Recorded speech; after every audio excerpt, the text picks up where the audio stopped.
This is The Wheel Weaves, a Wheel of Time podcast with no spoilers.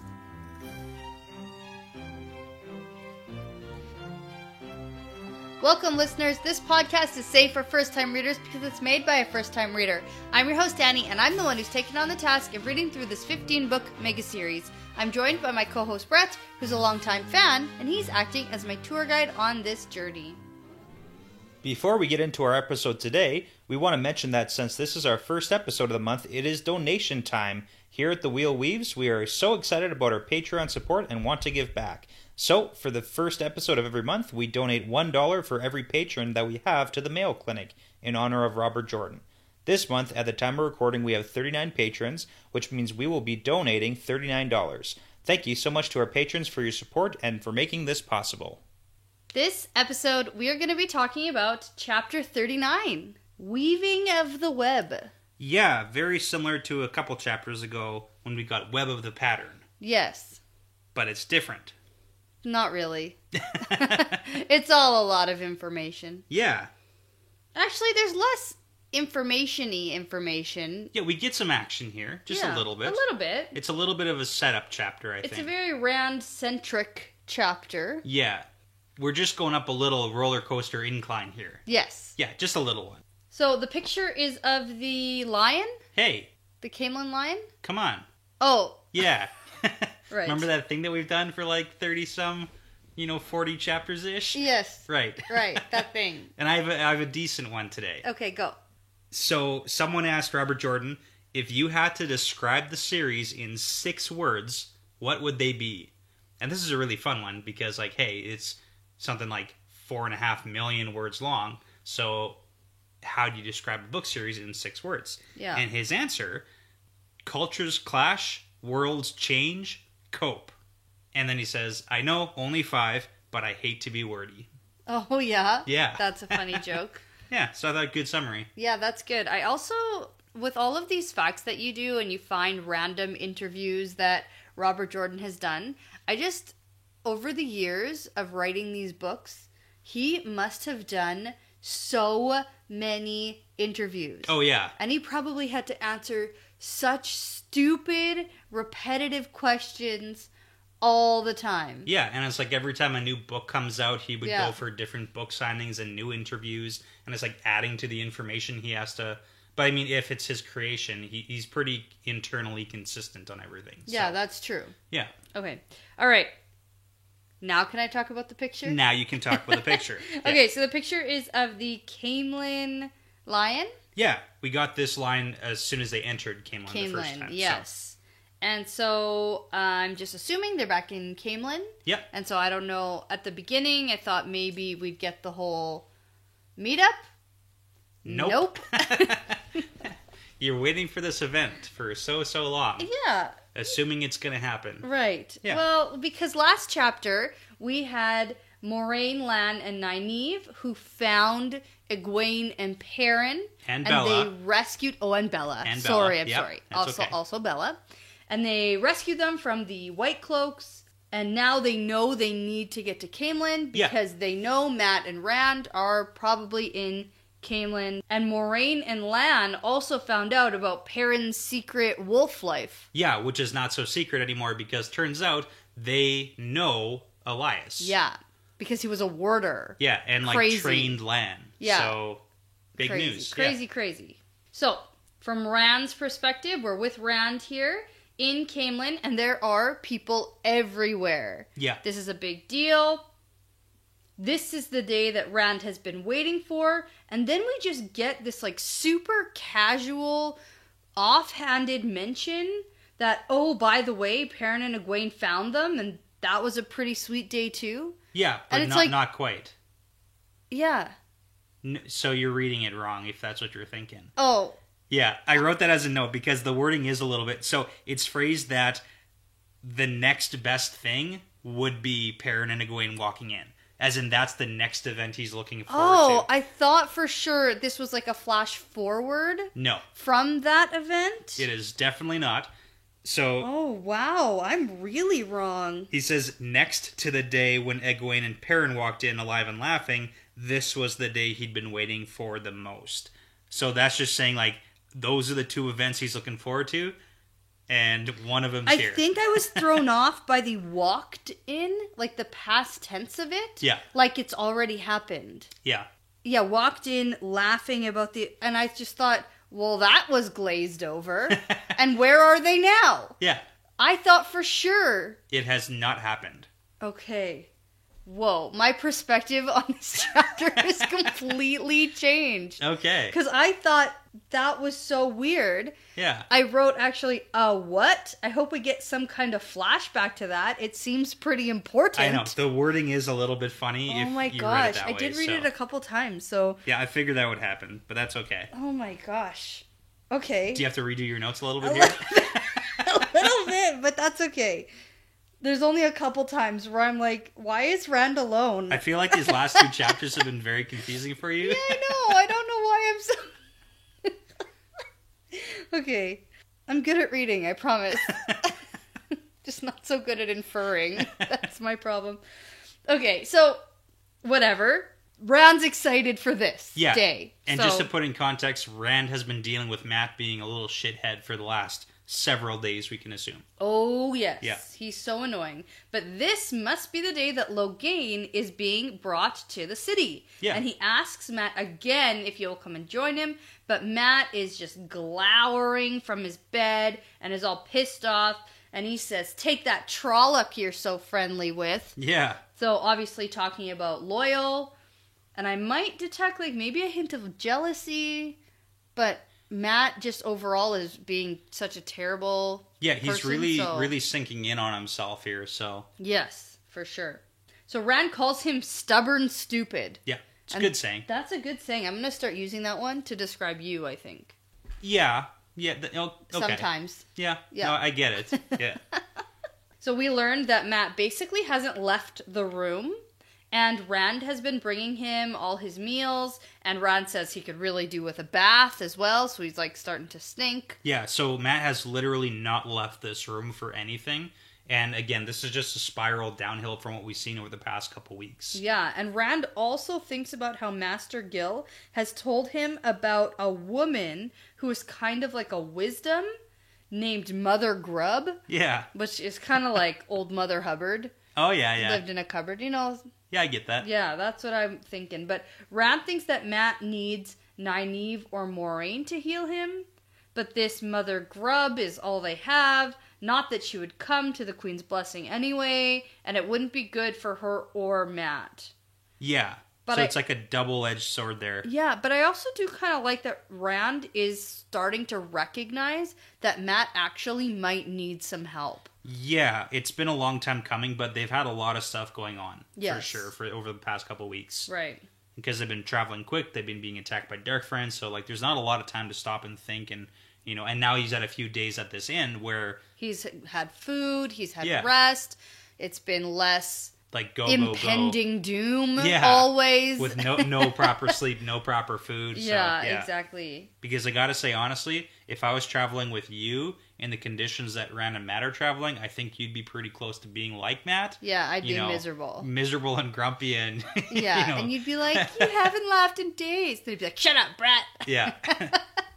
But Rand here does think about how Matt isn't really sick. He eats everything and doesn't really have a fever. And this is sort of like that whole physical versus mental illness debate. Yeah. About how like mental illness is a sickness and shouldn't be ignored. And, if you have a broken arm, you wouldn't hesitate to go to a doctor about it. Yeah. It's That just kind of like, thing, because right? just because it's not visible doesn't mean it's not there. Right. Yeah, and exactly. Matt is definitely suffering from something, and we have some suspicions about what he's suffering from. But right. But obviously Rand's suspicions are different than ours, I think. yes, So, I think a little bit for sure. Now, it is kind of a good point to not note. that I think Mother Grub could really do anything with her, like, herbs. Yeah, But make some really good tea or something. But yeah. yeah, it is good to note that it would bring bad attention for everyone, because it does seem like the herbalists and hedge doctors are lying low, like he says. Yeah, because it's sort of like witchy craft and... It's sort of witchcraft. Yeah, it's like too close to Tar Valon and Aes Sedai. Right. So it's just like, stay low, keep your head down for now. Yeah. So Rand heads out of the room and down the stairs, and he runs into Gil, who says that someone has been asking for him. Him and the other lads. Yes. Some beggar, half mad. Huh.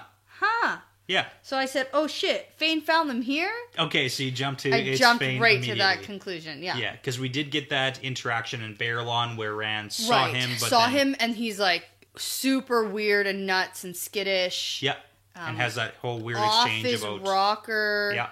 Rand barely recognizes him. Yeah. And that's only like less than a week after leaving. Yeah, and then we get the second interaction where they hear rumors of a person looking for them, but, you know, that crazy guy. I think it was in Whitebridge. In Whitebridge, yeah. There was rumors of that, and Rand and Mat don't even a little bit think that it was Fane. So we don't technically have confirmation that that was Fane, but... It's seeming... That's the direction we're being led as readers anyway. It is, I think. Yeah. So Rand immediately asks if it's a dark friend, but Gil calls him basically paranoid and says that dark friends won't find him here. He says something about strange shapes being around, and Rand thinks that this might be a Fade? Yeah. Like a shadow man, right? Well, they've gotten a couple of descriptions of strange shadows moving in the night. They got that from Chaim Kinch. Yes. I believe it was the farmer who said, you know, there's strange shapes out there. But also think about how even in the Two Rivers, there was like, you know, the wolves and bears were acting weird. Yeah. Which turns out that they might not have been wolves and bears, might have been Trollocs. So like all these strange shapes might not be a big coincidence. Like it's, you know, it might actually be Shadow Spawn. Right. So Gil tells Rand to watch out for himself today because Queen's men are sure to be outnumbered. And as Rand leaves the inn, he makes note of the bodyguard bouncer guy that Gil has hired to watch out for the inn. And his name is Lamgwin. Yep, Lamgwin. And he also tells Rand to watch out today. Yeah. And he says that when trouble starts, Rand will be a good person to have around.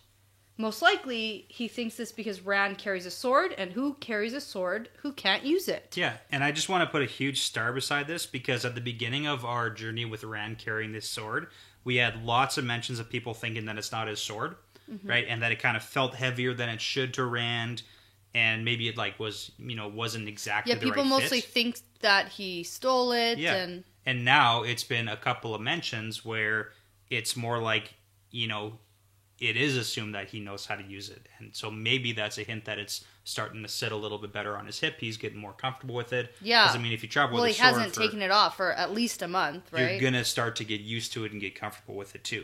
Yeah, he's less awkward with it. Yeah. I can imagine. Yeah. But I also wanted to point out here that Lamgwin, that's a weird name. Lamgwin? Yeah, that's a weird one. But he says when trouble starts. He seems pretty sure. He doesn't say if trouble starts. Yeah. He says when it does. And I mean, when you look at the numbers, because they give us a couple numbers here, it seems like they're, like the good Queen's folk are outnumbered about 10-1. So that's like a huge amount of outsiders who are supporting, if, you know, pretty openly, not the Queen. Yes. But it is kind of a side note that there's a good possibility that a lot of people are buying the white cloth to feign support just because that's how the crowd is going. Well, and especially Rand notes too at some point in the next little while here, the next page or two, he says that there's a lot of people who aren't from here and are basically just going with the crowd. Yeah, they're just trying to fit in. Not even necessarily knowing what it means fully. Yeah. Anyone who can afford the white cloth, basically. Yeah. Maybe they got some sales at Fabricland. Maybe, if you buy in bulk or something. Yeah. Come with a big party. Sure. Yeah. You get a membership. Yeah. Yeah. Well, I also want to put a side note away from Fabricland. Did you make a note of the Queen's Bounty? It's a small little tidbit there, but... I remember reading it. Yeah. Yeah. So just when Gil is talking about the beggar, he says that, you know, there really shouldn't be a beggar because of the Queen's Bounty. So it's implying here that if you are poor, you can go and get the Queen's Bounty, which is like money from the kingdom, basically, as like a minimal income. So it's just kind of a funny part that Andor has a policy here, or at least Caemlyn does, that to prevent begging, they actually pay the poor. Yes. So it's weird that there is a beggar in the first place. Right. And that's just sort of the name they've given to this crazy guy Yeah. running around asking for 3 lads, Yeah. right? Yeah. So we do get confirmation here, like for sure, that red means Queen's men and white means that the Queen and the Aes Sedai are to blame for everything going wrong. Yeah. So it's just confirmation of what we had suspected from what we saw. Yeah. So today seems to be a bit different, though. It seems to be a little bit less about white versus red and more about the light being triumphant over the shadow. So for today, everyone can forget about Tar Valen's involvement and they can just be happy that Andor soldiers were in the forefront of the battle, and that's all that's really important. And so for today, everything else can be forgotten. Yeah. And it seems like Andor being in the forefront of the battle, it could just very well be because of the proximity to the nation, right? Because when we were looking at the maps, Well, and of also where, probably population too, right? Yeah. There's more soldiers probably from yeah, like in and around Caelin and from Andor, right? yeah. So they helped out the most, and that could be part of why that they're bringing Logain through in the first place too. Well, it's also on the road to Tar Valon. It is, yeah, So, but yeah.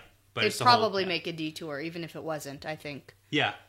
And it's interesting because later, like, I really didn't think that the Aes Sedai were going to, This- like, do this. This is a fun chapter because this has been speculation for you for such a long time. Yeah. And you didn't think that, well, you've gone through your ups and downs of, like, why would they even do this? Because it kind of Yeah. seems barbaric. Yeah. But it turns out that they are, in a sense, doing it. Yes. Not quite Not as- letting them throw stones and tomatoes at him, but... Yeah. Yeah. Yeah, but I think that's also in part because he can channel. Yeah. So, That's kind of cool and interesting to note. yeah, nothing like dragging your enemies through a city in a cage. Yeah. Hmm.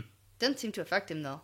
No, and we'll get to that. Yeah, I know. I'm But jumping that's- ahead because that's- that's the most exciting part of this 10-page chapter. And Yeah. You're doing what I do. Yeah. Okay, so out on the streets, Rand is really noticing how much the white-wearing people outnumber the red, and he sort of wishes that the white cloth had been cheaper so that he could fit in better.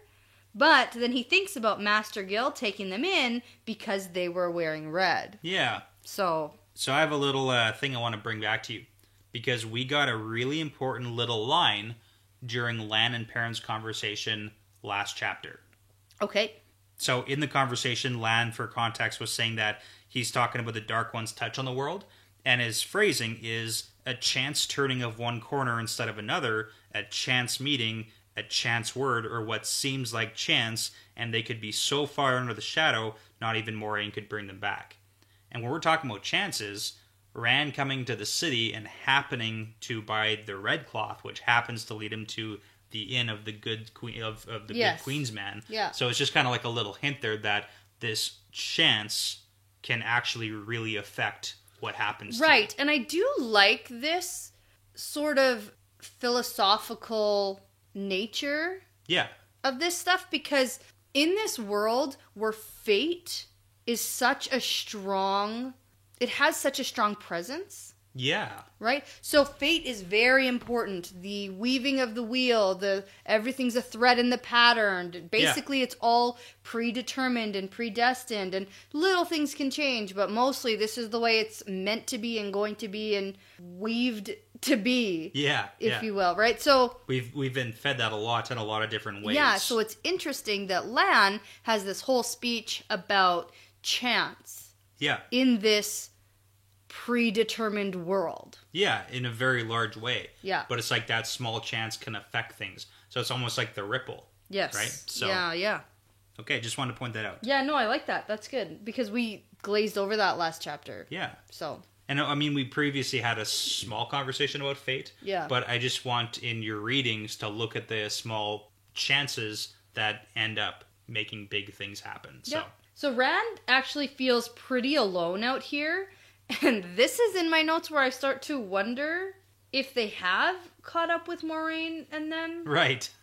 And then I started thinking, well, maybe not. Maybe the wording's just weird. Yeah. And I thought, well, because where are they today? Why aren't they together? What's going on? Nobody wanted to come out.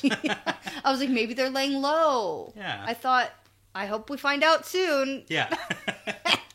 We You just like scratch all that out. Yeah, I know. Okay, but the crowd is very jostly. Yeah. They're jostling everybody around today. Even the white cloaks are being bumped around, which they are not used to at all. Yeah, I thought this was really funny. It's like It is funny. People are taking jabs at them because they can and they can get away with it. Yeah, and they're So- not used to it because normally people move away from them Yeah, when they walk like around. literally clear out. But it's kind of mob mentality here. So, Yes. which might not be good for Rand because he always No, he always just gets singled out because he's like the tallest and yeah, and he's wearing red now, even though he's trying to hide it. But yeah. and it's a fun little quip here because we've seen a lot of foreshadowing in a lot of different ways in this book, but it's like the little lines sometimes that stick out. And one of his thoughts is today jostling a white cloak, tomorrow maybe pulling down a queen. Yeah. It's a fun little maybe this will happen. Ooh. Yeah, Maybe. maybe I know that Robert Jordan likes to throw things in that mean nothing. he does, So, but he also likes to throw in little things that mean everything. yeah, I know. so, That's yeah. really what I was implying. Okay, so Rand makes his way through the crowd towards the inner city. And the route of the False Dragon Parade is well known, and the Queen's guards are lining the streets to keep them clear. Rand thinks about how he wants to see the Queen and the False Dragon all at once, and he gets sight of the palace. Yeah. Cue description of the streets. Yeah, pretty much. It's all pretty and stuff. Yeah, but this is just kind of callback because we got to hear Loyal talking about how the Ogier like worked with the stone and made it part of the land and like to incorporate it as a work of art. And then we kind of get that description that follows up that this inner city is beautiful and follows the natural curvature of the land and does all these nice things. Yes. So, no one is allowed near the palace, and Rand settles in a pretty good viewing place, like pretty much as close as he can get. Yeah. He's basically the tall guy who sits in front of you at the movie theater. In case you forgot, Yeah. Rand is really tall. Yeah. Yeah. And this makes for great parade watching. Yeah, and he's like boxing people out too because he got to, it says like 3 from the front. Yeah. And he's taller than everyone, including the guards. Yeah. But then he's like not moving and No, letting people and get he's past like, him. I'm totally going to be able to see the false dragon's face from Yeah, here. And he's yeah. so pumped. He really likes his spot and feels content about being able to see the false dragon as he goes by. So Rand starts to notice that across the street, people seem to be rippling out of the way of something or Yeah. someone. The people's startled glances become grimaces of distaste. Yeah, I can kind of imagine it like in a cartoon almost, where like you can see the bumping of the heads and jostling of people being pushed out of the way, but just like from an above view almost. Yeah, so Rand heard murmurs of disgust around him. Finally, directly across from Rand, the crowd bulged into the street, pushing aside red-cloaked pikemen who struggled to shove them back and broke open. The stooped shape that shuffled hesitantly out into the open looked more like a pile of filthy rags than a man. Yeah, and I guess that's where the whole beggar description comes in, is because he's dressed so horribly and he's like smelly and people are backing away from him like in like immediate revulsion. Yeah, I'm really picturing Pigpen from Charlie Yeah. Brown.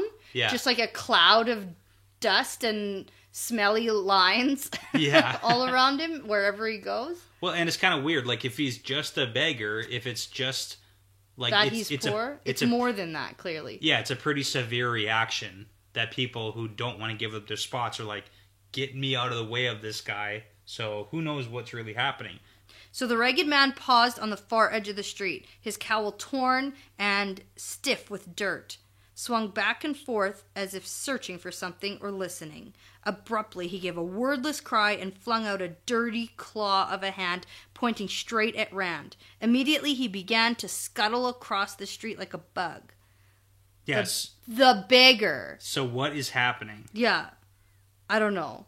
It's gross. This guy is just awful. Like I had to read it because I couldn't make my notes exactly describe this guy. Yeah. Because he's just like so gross. And it's shocking. And the fact that he like cues in on Rand. So my issue right now with the fact that I've predicted that this is Fane is that Rand doesn't even remotely recognize him. He doesn't. So is he just so disheveled that Rand, it doesn't even click in his brain? Or is this really someone different and we're just being led to sort of believe? Yeah. Like, was that interaction with Fane happenstance in Baerlon, and that's it? And now this guy asking for 3 guys from the Two Rivers is just another dark friend? Completely different? Yeah. And maybe not even dark friend. Like, we really don't know. We have no information. But if you look at it, this guy comes into the city. He's asking after everybody, but specifically the boys. Right. Well, and that's what he did in Whitebridge. Yes. Yeah. And then also the fact that here, he's moving through the crowd, and it seems like he's moving intentionally. Oh, yeah. And then he busts through the street, points at Rand, and, like, howls, and then goes straight for him. So he has some sort of way to sense where Rand is. He would have to. Yeah. Like, there's no way you're going to be able to tell where this one guy is in this entire city, and then, like, so there's something going on here. Yeah. I agree, which is why I'm now hesitant to say that it is Fane. Fane. Okay. Only because this is so strange to me. And again, I kind of pull it back to, because I know the first time that Rand didn't necessarily recognize Fane, I brought it back to that whole, if you see someone out of context, like, it is sometimes hard to tell who people are. And then if you put them into a different set of clothes, right? Yeah. Or in this case, like, completely different, it's so far from what you're expecting that, you know, you wouldn't recognize them anyway. So it's really tough to say exactly what's going on. Yeah, so I don't know. Now I'm just thinking that it's not Fane, but apparently I don't know anything anymore. I'm questioning everything I've ever known or thought, so... Are you leaning in one direction or not really right now? I think after this interaction, I'm leaning towards it not being Fane. Okay. I don't know why. Just my gut tells me... And I know Rand's stupid and oblivious sometimes. Is your gut bringing back the Mordeth vibe? Yeah. You have to bring it back, because I know you kind of threw that out and we're like, well, it's going to come back at some point, so... Yeah, no, not here. I don't think this weird, dirty man is Mordeth, if that's what you're getting at. Well, yeah, I mean, because that's the question. No. Yeah, okay. No. If anything, if it's anyone we know, it's Fane. That's the only one that makes sense, because we saw Fane acting crazy and already disheveled. Yeah. And that was like 3-4 weeks ago. Yeah, so tack a month on this and then see where we're at. And he's sort of been tracking them somehow. But in any case, whoever this is, Rand does not stick around to have a chat. He takes off. Which is probably a good... I mean, again, this is Rand being, you know, dark friend attack after dark friend attack. Yeah, after good on him. dark friend attack. Instead of being like, oh man, my good spot. Maybe I'll see what he wants. Yeah. No, he takes off shoving his way back through the crowd and taking off away from this beggar guy. So he does not know what he wants with him, and he doesn't want to find out. So he runs and runs until he comes out of the crowd completely and he doesn't know where he is. So he decides that there is something cowardly in letting this beggar guy push him into hiding. So instead of heading back to the Queen's blessing, he goes to try to find somewhere else he can see the parade. Yeah, and I mean, this is, for him, a once-in-a-lifetime opportunity. Yeah. So, like, I get the fact that it wasn't a direct attack, so let's go figure it out. Yeah. So he sets off to find somewhere new, and he searches for about an hour, and everywhere is just completely packed with people. And so he starts to lose hope, and he even starts to hear trumpets and drums pounding nearer, and people shouting with anticipation. And then he spots this huge slope leading right up to a very tall wall. And Rand decides to struggle up the slope that isn't made for climbing. Yeah. So this is kind of a telling point here about the design of the Ogier, where they, again, use, like, the natural flows of the land. So this slope is, like, designed to become a wall. It's like a natural wall, natural barrier. Yeah. But it's just kind of a funny slight here, because he says he, like, has the recognition that this is something like out of, I think he said, the sandhills. Yeah. And that even Perrin could climb this, so... Yeah, and he's like laughing. I guess Perrin's not the best climber. Yeah, so after he struggles up this slope, though, it leads right up to this wall made of stone, and he decides he's just gonna climb it, like he would the cliffs, and it's actually just beyond the sandhills. Oh, okay, yeah. And apparently those cliffs are way taller than this. So he is so eager to get up this rock wall that he doesn't even really notice that the rock is sort of ripping the skin on his hands. And he makes his way to the top, and he lifts himself to sitting on top of the wall and then grins to himself because he can see the palace gates, and he can see that everyone down there is still waiting expectantly. Yeah, and he heard the procession coming into the new city, right? The newer Yeah. part of it, the outside. Outer city, The if you outer will. city. Yeah. And it's kind of been a race against time for him to find a spot, and that's where his little victory comes And he in. goes, haha, I won! Yeah. And I said, silly boy, who are you competing against? Yeah. Time. Himself. Oh, Yeah. time. To not miss it. Yeah, I think we're getting a little bit of a competitive side of Rand. Like, I don't know how competitive he really is. Or I don't think we've seen much of a competitive nature from Rand. Yeah, it's not He's as drastic very- as like Nynaeve No, we've seen. So. nowhere near Nynaeve Yeah. competitive. But he's always been just sort of very inclusive and worried about everybody else, and it was less about himself and more about other people, and if he's doing something, it's to help and protect others. And this, all of a sudden, he's sort of found himself alone Yeah. doing things. Like without even Matt now. So. Yeah, because even when he'd go adventuring in the Two Rivers, when they'd go to the Sandhill Cliffs, or when they would, go to the Mountains of Mist, or wherever they would go explore, I doubt he was going alone. He doesn't really do this adventure stuff alone. Yeah, he doesn't seem like the kind of guy. He's always with either Tam or the boys. Yeah. Or Egwene. Yeah, so, and he likes to share his time with them, and he's always concerned about everyone else. And now, for the first time, Yeah, I think I he's like that. finding himself kind of adventuring on his own and coming into himself a little bit. Yeah, that little bit definitely. of a competitive nature coming out, even if it is just against time and not anyone in particular. But Yeah. that's okay, I He's think. got to break out of the shell a bit. Right. So, the False Dragon Parade, as I keep calling it, is quite the ordeal. Yes. Holy man. The whole time I'm waiting for like Will Smith to bust in leading this procession. Like Aladdin Prince style. Ali. Mm-hmm. Yeah, you're gonna love this guy. Oh no, you're gonna hate this guy. Yeah. Yeah. But yeah, it's like got that vibe to it. So A little bit. Yeah, because he doesn't have like 1,000 white Persian monkeys Yeah. or whatever Prince Ali has. golden lions or something. Or Yeah. But he does have, I guess not he has, but this procession has 20 ranks of trumpeters trumpeting triumphantly. Yep. Say that 3 times fast. Then just as many drummers banging away. Then the banners of Camelin, so a white lion on a red background, carried by mounted men.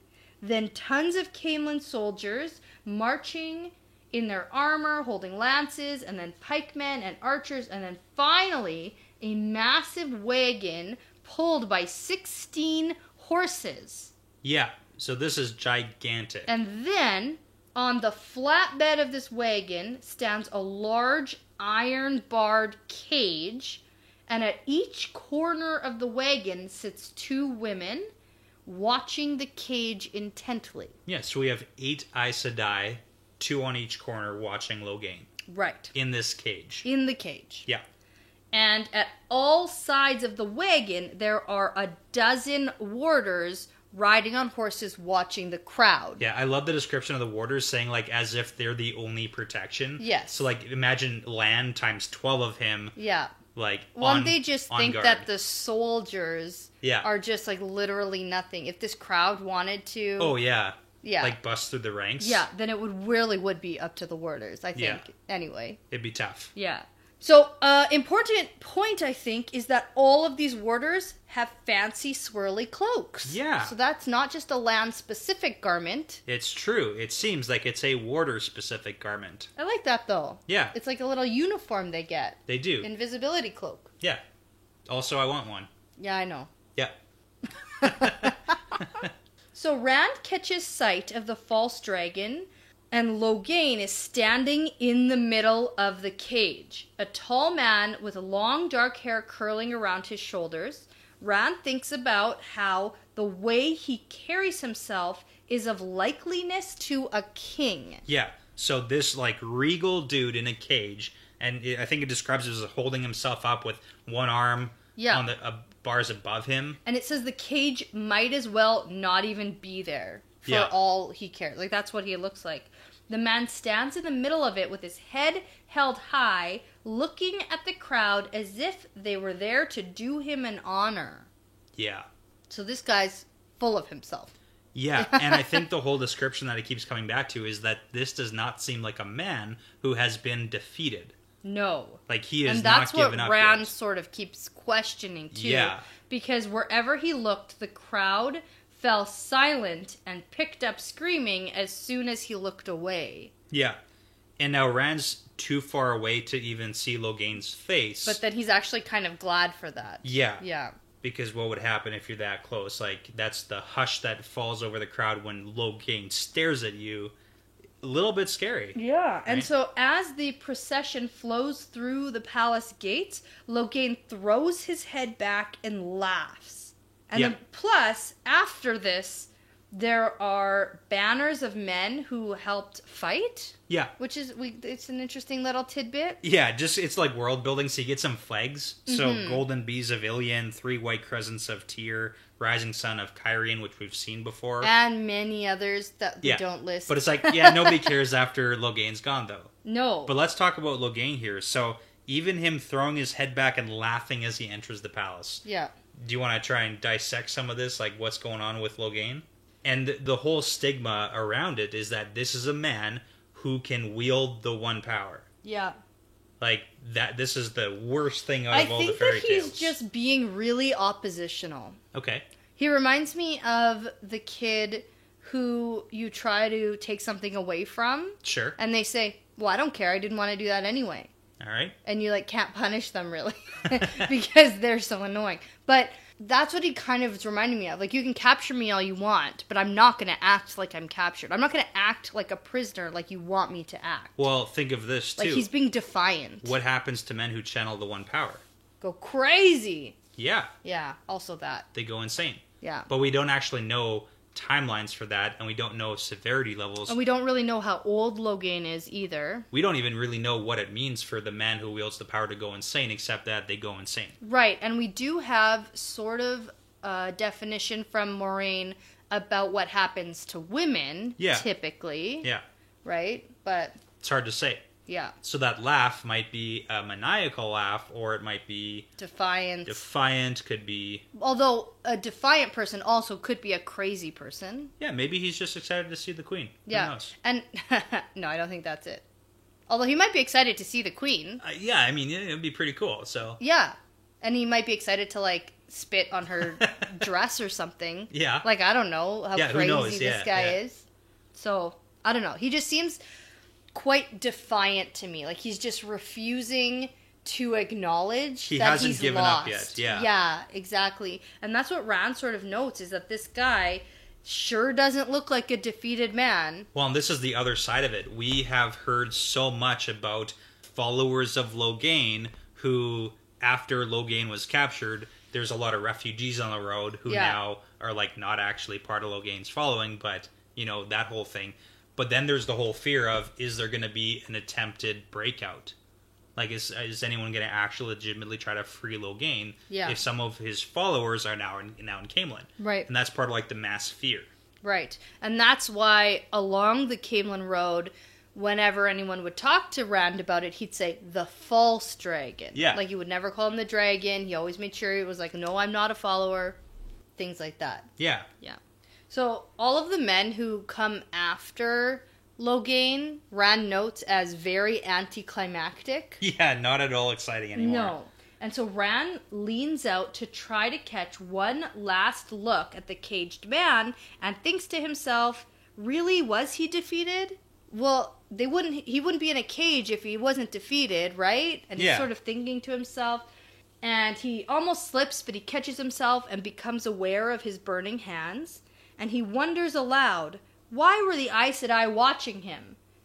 But then a voice answers him. A girl's voice. A girl's voice. They're keeping him from touching the true source, silly. Oh, man. I love that. And I was going to say, this is such a great cliffhanger, but really, it's more like a cliff faller offer. Did you work hard on that one? Oh, I did actually. Yeah. Yeah. I've been waiting the entire chapter for that one. Okay, I was just going to say a cliff faller. Cliffhanger, cliff faller. Yeah, I know, but, it's part of the joke. Oh, that's a good joke. Okay. Thanks. Well, Ren jerks around to look up at the girl's voice, and he only has time to realize he's falling off of this seat on the wall when something strikes him on the head, and he spins into darkness. So that's probably him hitting the ground. Or something Yeah, on the way but when he first climbed up onto the wall, there was a mention that there were tree branches, Yeah, there's a gigantic tree right like beside hanging sort of in the way, but that he doesn't take notice of. So Yeah. this is obviously, I'm thinking, the girl's up in the tree. Yeah. Because he looks up. Yeah. And then maybe as he's falling, he might hit his head on a tree branch. Yeah, but at some point he's going to have to land. So. Yeah, and this wall was more than twice as tall as him. Yeah. So that's a fall. Yeah, and Yeah. we're assuming that, because again, this was like on a natural slope, right? So. Well, I'm thinking he fell on the other side of the wall. Yeah.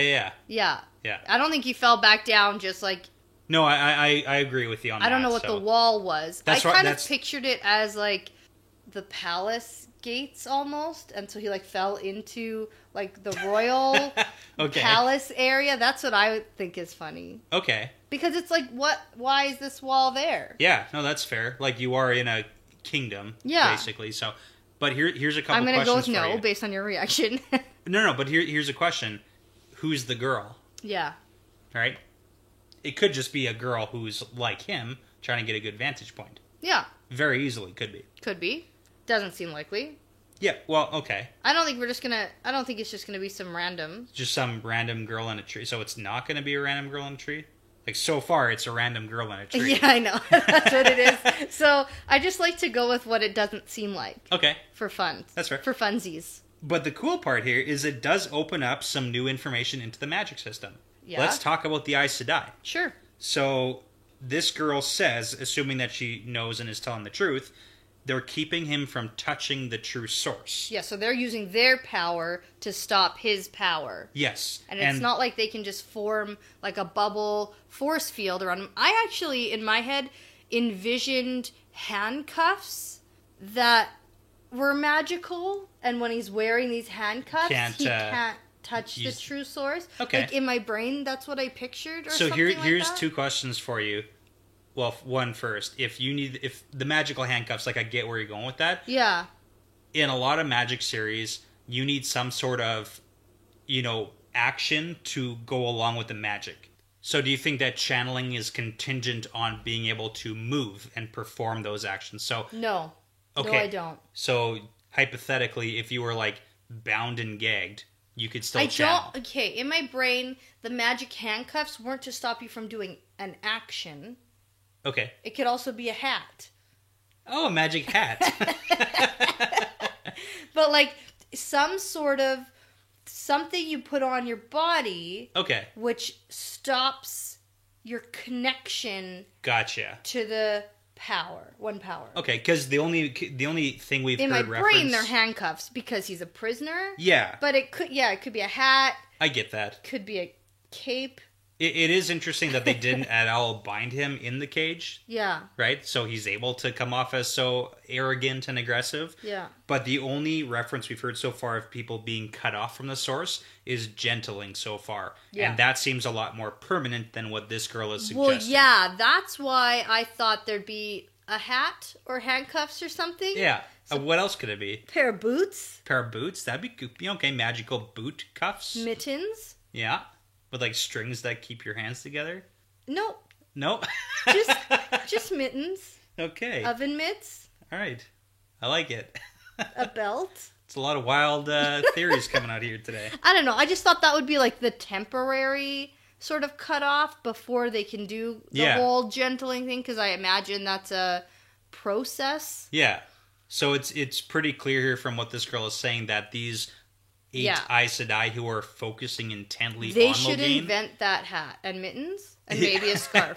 And if they could put that energy Yeah. in stopping him from touching the power into the hat and mittens, Yeah. then they wouldn't have to How watch crazy is it going to be if that prediction comes true? Yeah. Yeah. Can't How about wait for that? for the invention. For wild theories here. Yeah. Well, anyway, Rand got conked on the head, Yep. and I just picture the whole bonked on the head with a beer bottle and you pass out, which Yeah. I think is funny. But I guess it's a little more serious than that. It definitely could be. And if you're assuming that he's fallen inside the wall of the palace. Right, and you know that I'm always about the extraordinary things to happen. Yeah. So that means that if Moraine and Lan and all of them haven't been to Caemlyn yet, Yeah. and haven't found Matt and Rand yet, then if he's fallen in somewhere, maybe it'll be harder to find him.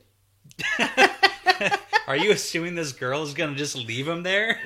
No, I'm assuming she's going to take him somewhere. Oh my, okay. All right. Yeah. There's Yeah. a lot of young women who like Rand quite a bit. That's true. He does seem to attract attention. Mm-hmm. But we also do know that in the palace there is an Aes Sedai, and Moraine being an Aes Sedai, there is a possibility of her at least showing herself in the palace. Unless they don't get along. Unless they don't get along.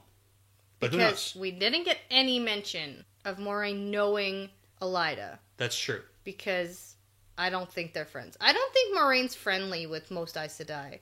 That's the vibe I get. Well, she hasn't brought them up even casually in conversation. It's still so just a vibe. I don't Yeah. think that she's a sisterly sister. Ooh, okay, I like that. Yeah. Yeah, okay. But I think that'll do it for Yeah, this episode. it's a short chapter, but I know the next one is a little bit longer. Yeah, because I asked you why we weren't doing a double Yeah. chapter episode on this one, so we've had to sort of fill in some stuff, but Yeah. But next Next one's one's pretty long. long and it's pretty action packed and I'm excited about it. yeah, so. and I'm gonna go take the rest of this evening to go read. Yeah, you've got time. I do. Okay. So that's the end of this episode. Yeah, and that's part of the pattern. Yeah, it's part of the pattern now.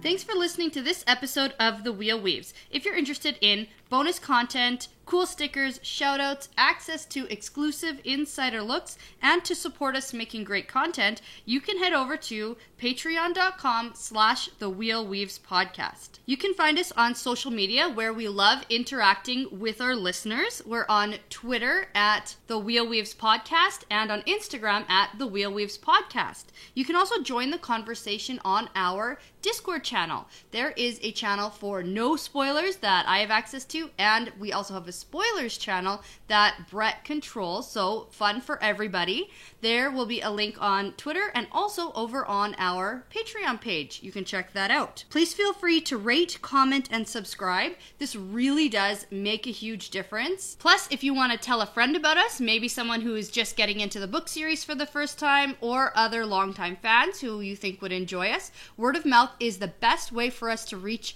new listeners, and we would take it as a really huge compliment. Thanks, as always, to Audionautics.com for the music, and thanks to you awesome listeners.